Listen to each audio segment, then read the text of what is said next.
오늘 읽은 말씀에 근거해서 인도하심에 순종하기라고 하는 제목으로 말씀드리겠습니다. 성경에 보면 많은 기적들이 나옵니다.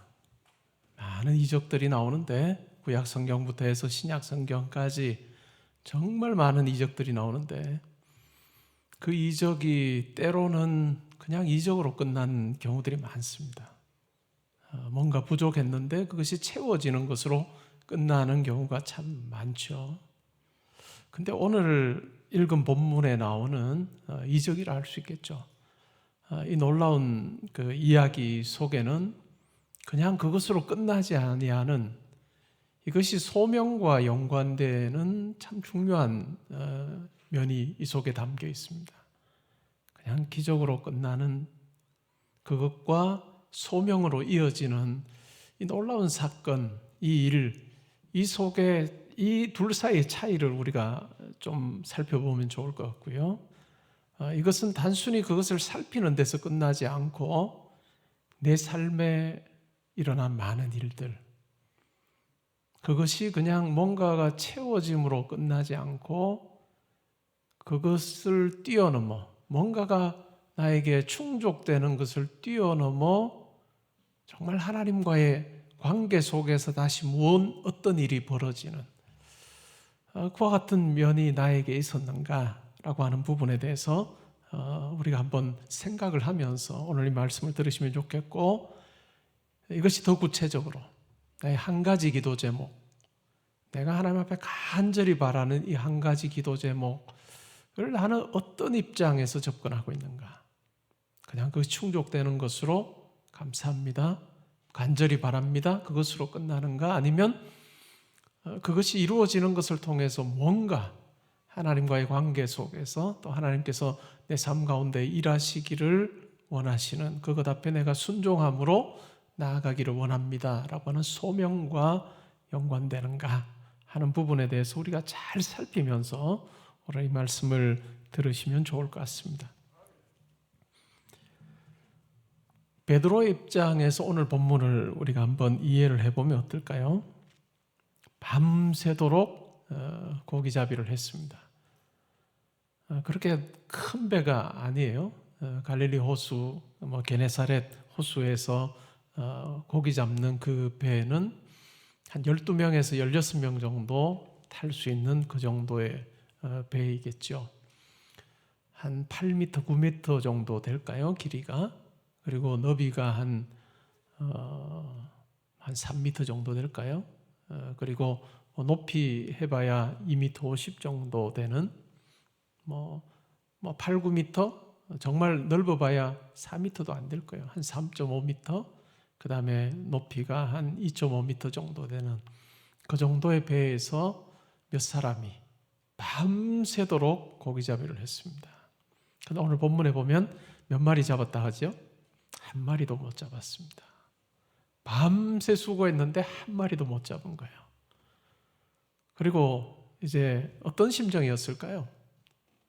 정말 마음이 많이 이렇게 낙심도 되고 또 절망도 되고 어떻게 살아야 되나 라고 하는, 또 앞이 막막하기도 한 그런 마음도 있었겠죠. 그런 마음으로 지금 그물을 씻고 있습니다. 그물을 씻고 신나서 그물 씻는 게 아니라 정말 그런 마음이 다 그냥 이 그물 씻는데 드러나 있겠죠. 굉장히 지쳐 있습니다. 근데 예수님께서 시몬에게 요청을 합니다. 그 배에 좀 올라서 말씀을 전하게 해달라라고 그렇게 이야기를 하죠. 그래서 순종을 합니다. 그래서 배에 오르시게 하고 또 약간 육지로부터 떼서 그렇게 말씀을 전하실 수 있도록 그렇게 예수님의 말씀에 순종을 했습니다. 베드로는 지금 이 상황에서 이미 예수님을 알고 있습니다. 왜냐하면 누가복음 4장에 보면 베드로의 장모가 열병으로 아주 심히 고생을 할 때 예수님께서 베드로의 장모를 고쳐주신 이야기가 나옵니다. 그러니까 베드로는 그 일을 통해서 이 예수님이 보통 분이 아니시다라고 하는 것을 그는 이미 확인을 했습니다. 그리고 이 예수님의 그 요청에 순종을 해서 배를 육지에서 좀 떼어서 떼서 거기서 말씀 전하실 수 있도록 그렇게 해드렸습니다. 아마 말씀을 잘 들었겠죠. 그러면서도 지쳐있는 자기 마음 그리고 육신 생각하면서 이제 내가 집으로 들어가서 좀 쉬어야 되겠다 하는 마음도 있었을 것입니다.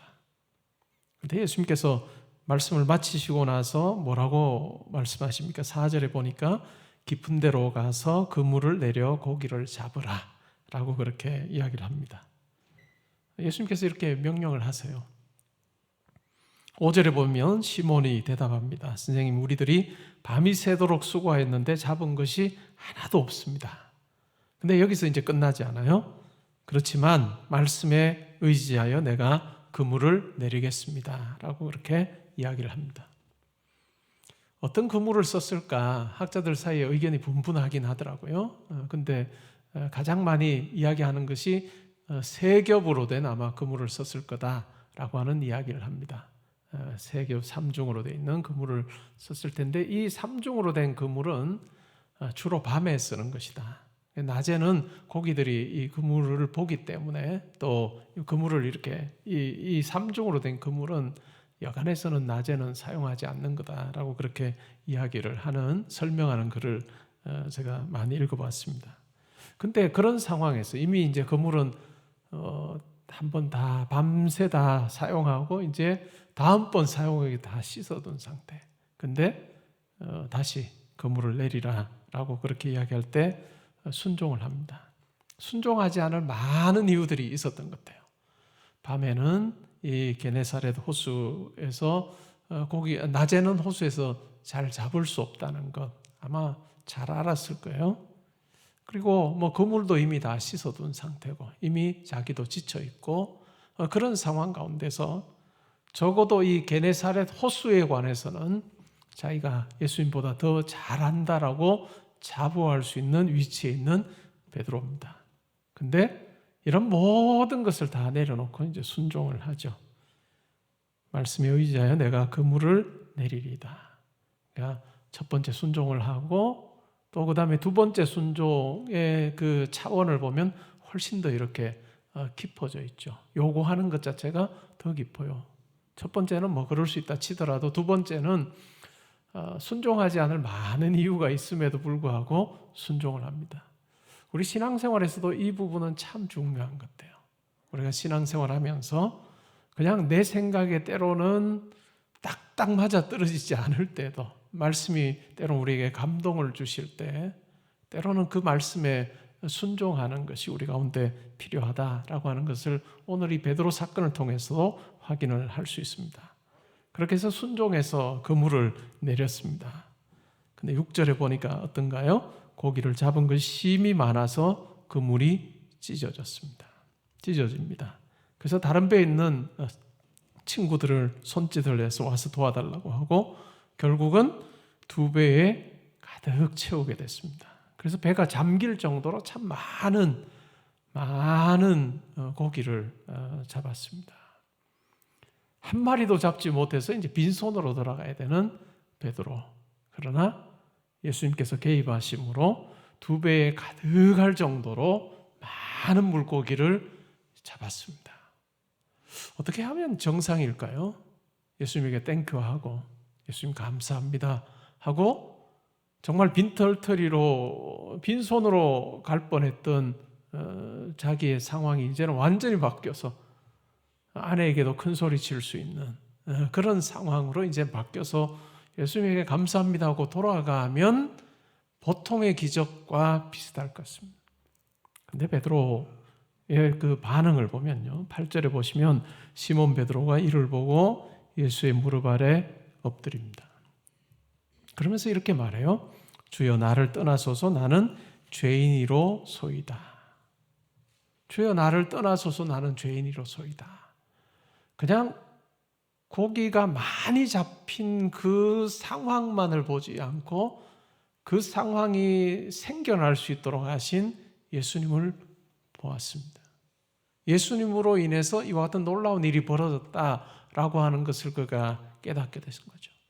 그러면서 자기의 이 전능하신 분 앞에서의 자기의 무능함을 그가 고백하게 됩니다. 우리가 하나님을 만났을 때 우리 가운데 일어나는 공통된 고백이기도 합니다. 자기중심적인 삶을 살 때 내가 형편이 좋으냐 좋지 않느냐에 따라서 내가 커지기도 하고 작아지기도 하는 것이 우리 인생입니다. 우리 삶입니다. 그런데 정말 크신 하나님 앞에 서는 경험을 할 때 참 내가 아무것도 아니구나. 내가 죄인일 뿐만 아니라 내가 무능하고 아무것도 할 수 없는 존재다라고 하는 것을 고백하는 이 고백이 우리 가운데 있습니다.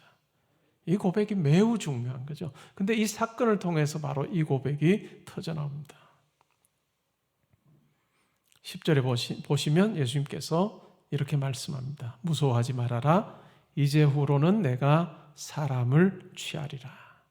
베드로를 제자로 삼으시고 이후에 사도로 세우시고 예수 그리스도의 복음을 증거하는 하나님 나라의 복음 전파자로 삼겠다라고 그렇게 말씀해 줍니다. 그리고 베드로와 함께 있었던 사람들이 베드로를 육제되고 모든 것을 버려두고 예수님을 좇는 예수님의 제자로 즉각적으로 순종하는 그 같은 모습을 우리가 확인할 수 있습니다.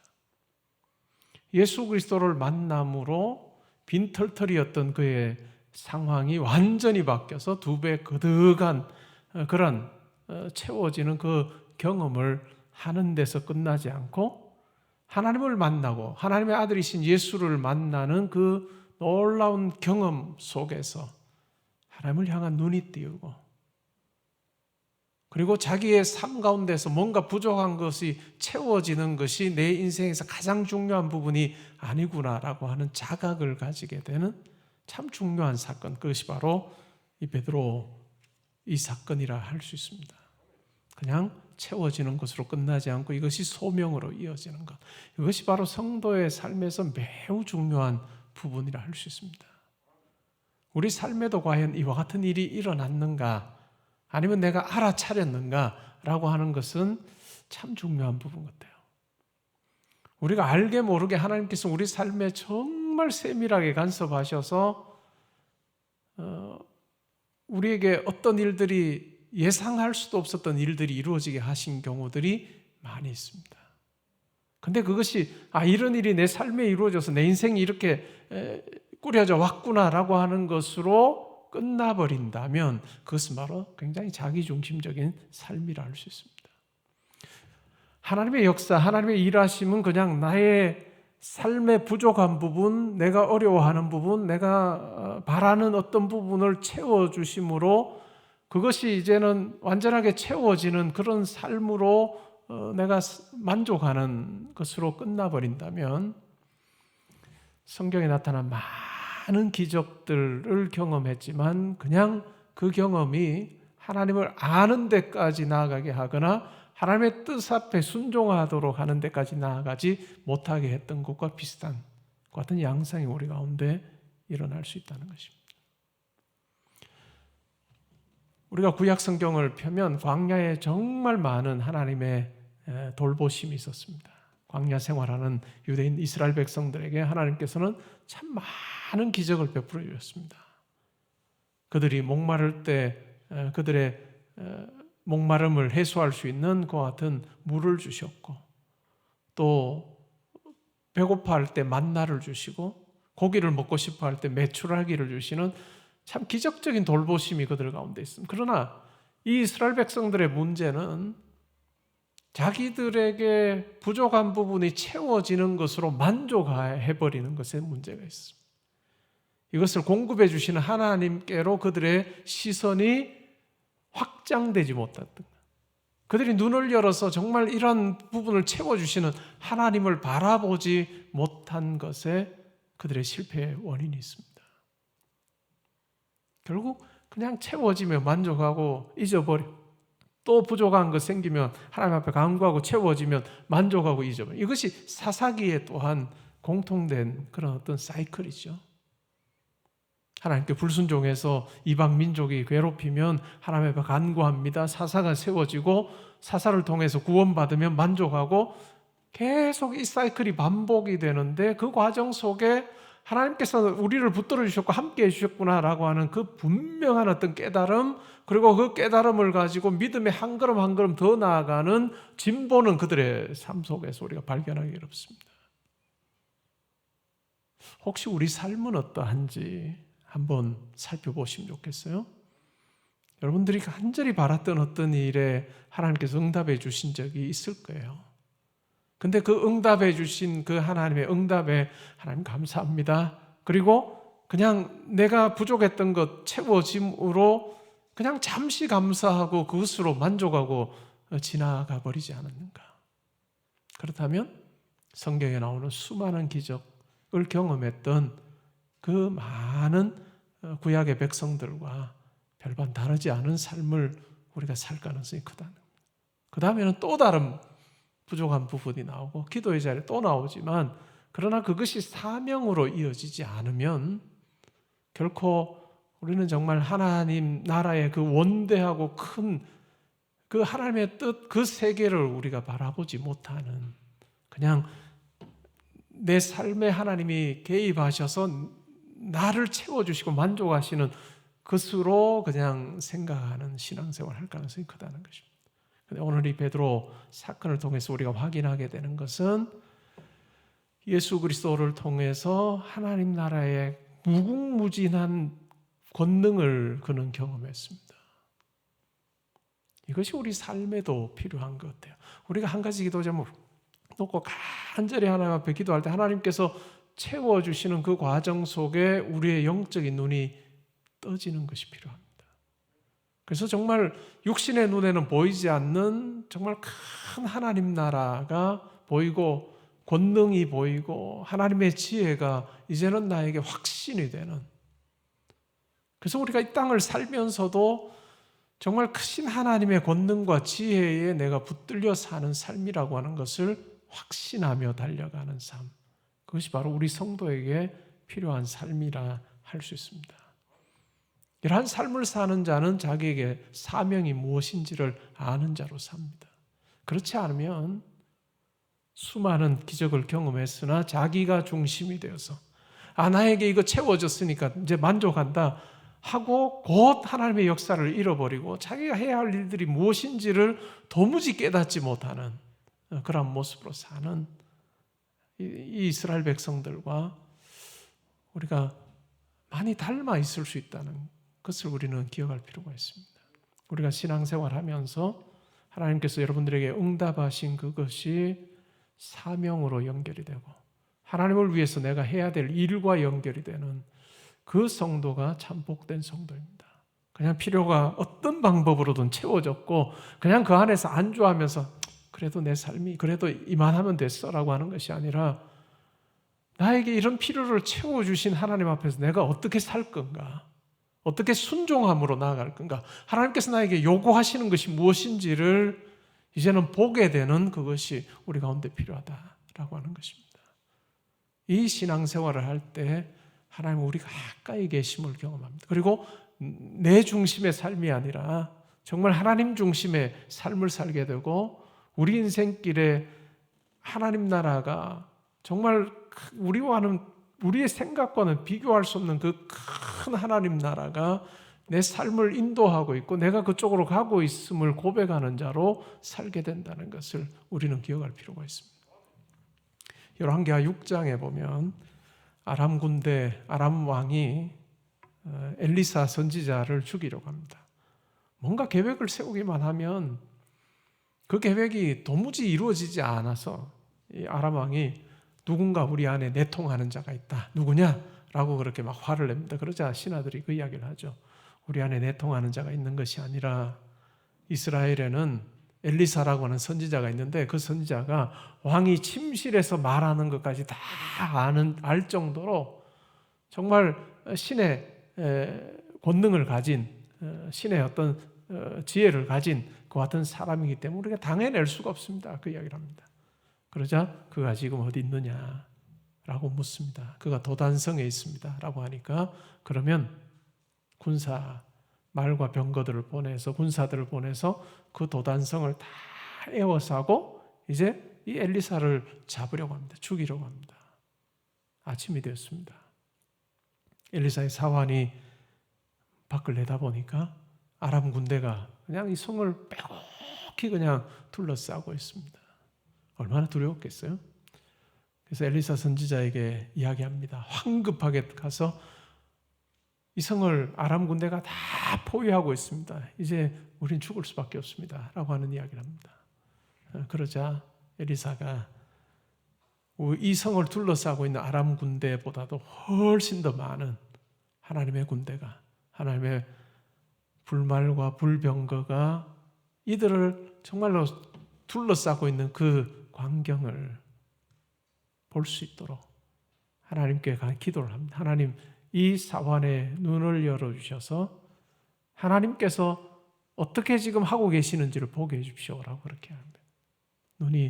영의 눈이 열렸을 때 정말 아람 군대보다 훨씬 더 많은 권능의 하나님의 군대, 하나님의 불말과 불병거들이 산에 거듭한 것을 보았습니다. 우리 신앙생활 속에서 이것이 필요한 것 같아요. 그냥 내가 뭔가 채워줬다, 뭔가 이뤘다, 부족한 것, 내가 애써서 노력해서 뭔가 이뤘다 하는 것으로 끝나는 것이 아니라 그것이 하나님 나라와 내 신앙생활을 하면서 내가 장차 이루게 될 그 천국과 어떤 연관성을 지니는가 하는 부분을 우리가 고민하게 될 때 비로소 우리의 무게중심 자체가 나에서 하나님 쪽으로 조금씩 옮겨집니다. 나에서 하나님 쪽으로 옮겨질 때 우리의 순종도 더 빛나게 되고 또 우리 삶에도 하나님께서 기뻐하실 모습들이 참 많아집니다. 그렇지 않으면 신앙생활 하면서 나 예배 드렸어요 라고 하는 것 외에는 우리 삶에 하나님이 중심이 되셔서 뭔가를 하나님께서 원하시는 그 일을 감당하는 그런 어떤 일들은 우리 인생에서 찾아보기 어려울 수 있는 그런 삶이 될 수 있다는 거 우리가 기억을 하면 좋겠습니다. 오늘 우리가 한 가지 기도 제목을 놓고 기도하는데 그 한 가지 기도 제목이 이 베드로에게 일어났던 이런 어떤 쪽으로의 변화로 나아가면 좋겠습니다. 내가 기도했던 이것 응답받았습니다. 기쁩니다. 라고 하고 거기서 끝이 아니라 그 가운데 하나님의 뜻이 무엇인지를 우리가 고민하며 하나님의 뜻에 순종함으로 나아갈 때 정말 하나님께서 우리를 통해서 이루시기를 원하시는 일들을 꿈꾸는 자로 되고 또한 그 가운데 만족함이 있고 기쁨이 있는 하나님의 뜻 앞에 순종할 때 사명자로 살며 그 가운데 하나님께서 즐거워하시는 모습을 보는 그래서 우리의 이 땅에서의 삶이 시간이 지나면 눈은 더 침침해질 거예요 분명. 그러나 우리의 영의 눈은 더 밝아서 더 열려서 정말 하나님의 크심과 하나님의 일하심을 더 또렷하게 보고 더 분명하게 보고 확신 가운데 걸어가는 그런 저와 여러분이 되기를 주님의 이름으로 축복합니다. 아멘.